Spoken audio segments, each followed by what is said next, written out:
اور وہ توحید پر ایمان لے آیا۔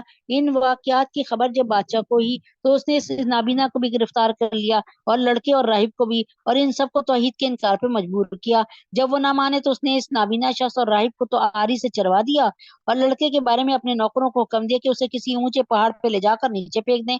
لیکن جب وہ لوگ لڑکے کو لے کر گئے تو اس نے اللہ تعالیٰ سے دعا کی، پہاڑ پہ زلزلہ آیا جس سے وہ لوگ سارے مر گئے جو اس کو دھکا دینے گئے تھے، اور لڑکا زندہ سلامت رہا۔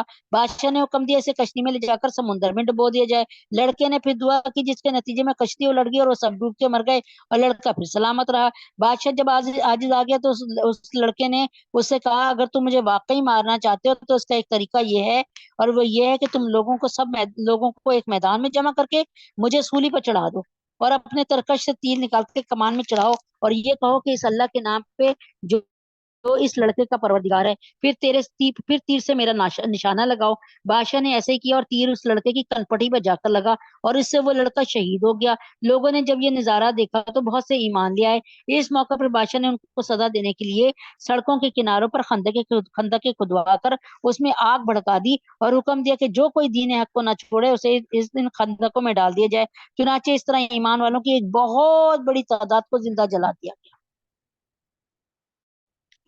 اور یہ بڑا زبردست قصہ ہے۔ ابھی اس کا کلائمیکس سین جو سب سے بہترین ہے وہ ابھی نہیں آیا، اور وہ ایمان والوں کو کسی اور بات کی نہیں۔ اللہ تعالیٰ فرماتے ہیں یہ آیت اتنی خوبصورت ہے، دل کرتا ہے بار بار پڑھو، اور بہت بہت پڑھا میں نے۔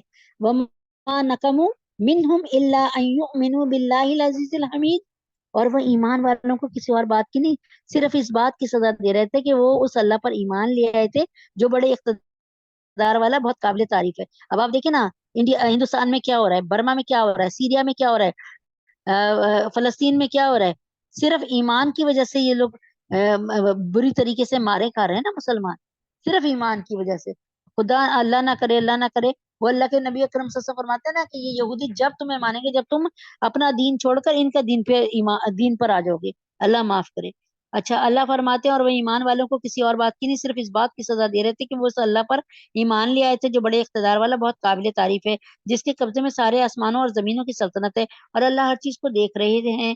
یقین رکھو جن لوگوں نے مومن مردوں اور مومن عورتوں کو ظلم کا نشانہ بنایا، یعنی خندقوں میں ڈال کے جلا دیا، کہتے ہیں جب سب سے پہلے پتہ ہے اس مردود بادشاہ نے، اس کا نام پتہ نہیں،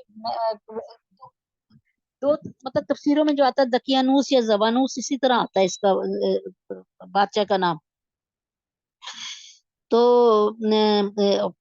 کیا ہوا کہ سب سے پہلے اس نے کہا کہ ایک ماں نا اپنے بچے کو دودھ پلا رہی تھی، یعنی شیر خوار بچہ تھا، تو اس نے سب سے پہلے نا اس بچے کو نا ماں کی گود سے چھینا، اور اس بچے کو نا آگ میں کہا پھینک دو، تو ماں چیخی ایک دم سے۔ تو جب اس نے کہا، بادشاہ نے سمجھا کہ یہ ماں نا کہے گی مجھے معاف کر دو معاف کر دو، لیکن پھر بادشاہ نے کہا کہ اچھا اس کو اس کی بات سن لو۔ جب اس نے کہا کہ بادشاہ میری بات سنو، اللہ تعالیٰ مجھے 1000 بچے بھی دیتا نا، میں اللہ کی راہ پہ قربان کر دیتی، یہ ایک بچہ تو کیا ہے، اور اللہ کا شکر ہے کہ اللہ تعالیٰ نے مجھے اس کی استقامت دی، ٹھیک ہے۔ اور پھر بادشاہ نے اس کے بچے کو وہاں پہ پکوا دیا اس جلتی ہوئی آگ میں۔ یقین رکھو جن لوگوں نے مومن مردوں اور مومن عورتوں کو ظلم کا نشانہ بنایا ہے، پھر توبہ بھی نہیں کی، ان کے لیے جہنم کا آگ ہے، ان کو آگ میں جلنے کی سزا دی جائے گی۔ جو لوگ ایمان لائے ہیں انہوں نے نیک عمل کیے، ان کے لیے بے شک جنت کے ایسے باغات ہیں جن کے نیچے نہریں بہتی ہیں، یہ ہے بڑی کامیابی۔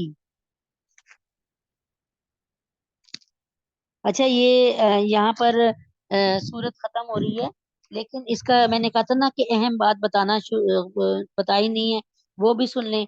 پہلے یہ سن لیں، حقیقت یہ ہے کہ تمہارے پروردگار کی پکڑ بہت سخت ہے، وہی پہلی مرتبہ پیدا کرتا ہے، وہی دوبارہ پیدا کرے گا، اور وہ بہت بخشنے والا، بہت محبت کرنے والا ہے، عرش کا مالک ہے، بزرگی والا ہے، جو کچھ ارادہ کرتا ہے کر گزرتا ہے۔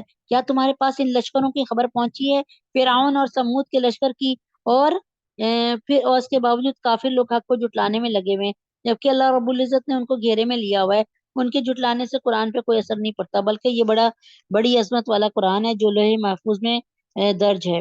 ہاں، اس کا میں نے بتایا نا کہ سب سے اہم سین جو ہے وہ میں نے نہیں بتایا تھا، اس کو بتا دیتی ہوں کہ جب حضرت عمر فاروق رضی اللہ تعالیٰ عنہ کا زمانہ آیا نا، تو حضرت عمر فاروق رضی اللہ تعالیٰ عنہ نے بہت کام کیے تھے نا، یعنی جیلیں بھی بنوائی تھیں، اور بزرگوں کے وظائف اور دودھ پلانے والی ماؤں کے وظائف کیے تھے، اور ڈاک خانے اور سڑکیں اور پتہ نہیں پولیس چوکیاں، بہت کچھ بنوایا تھا 22 لاکھ مربع میل کے مالک سے یہ حضرت عمر فاروق۔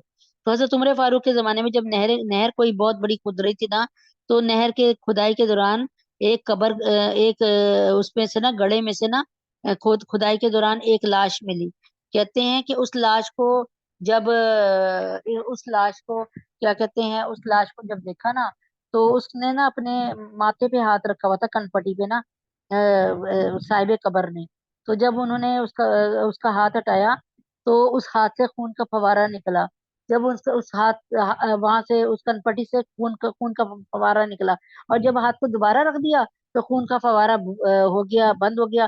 تو حضرت عمر فاروق رضی اللہ عنہ تک خط لکھا گیا کہ ایسی ایسی ایک لاش دریافت ہوئی ہے، میت دریافت ہوئی ہے، جس کو جو کہ بہت پرانی ہے، اور اس کے ہاتھ میں ایک انگوٹھی ہے، اور انگوٹھی پہ لکھا ہوا ہے عبداللہ ابن طامر۔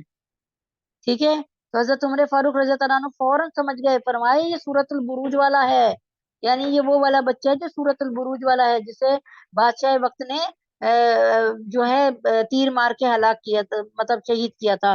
فرمایا پورے اکرام سے اور عزت کے ساتھ اس کو دفنا دو، دوسری جگہ نا عزت والے مقام پہ دفنا دو۔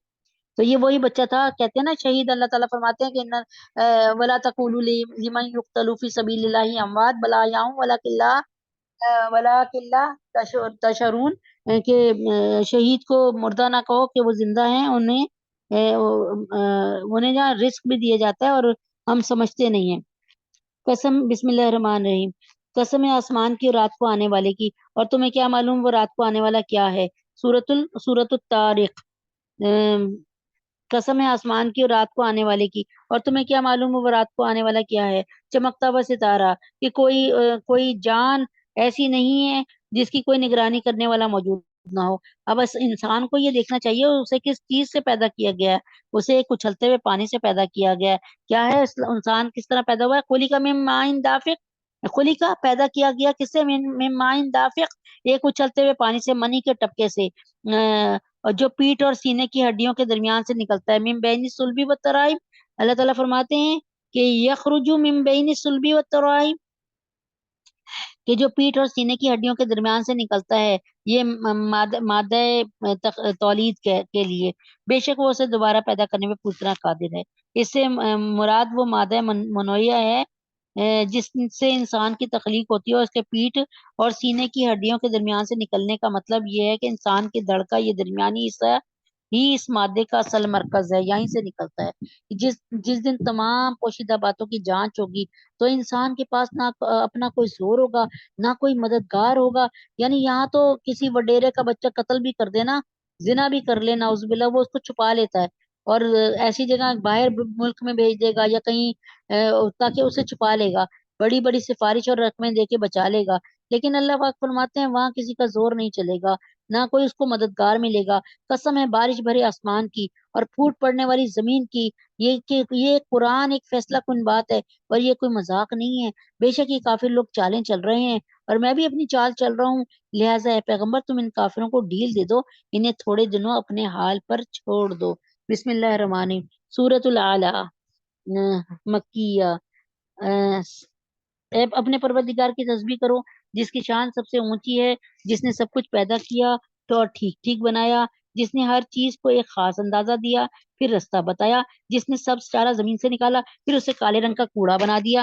اب آپ نے دیکھا وغیرہ جگالی کرتے ہوئے جب ان کے منہوں سے بھی نکل رہا ہوتا ہے نا، کھانا گر رہا ہوتا ہے، تو اور یہ پہلے سبزہ ہرا ہرا ہوتا ہے، پھر بعد میں پیلا پیلا سا ہو جاتا ہے، براؤن سا، پھر اسے کالے رنگ کا کوڑا بنا دیا۔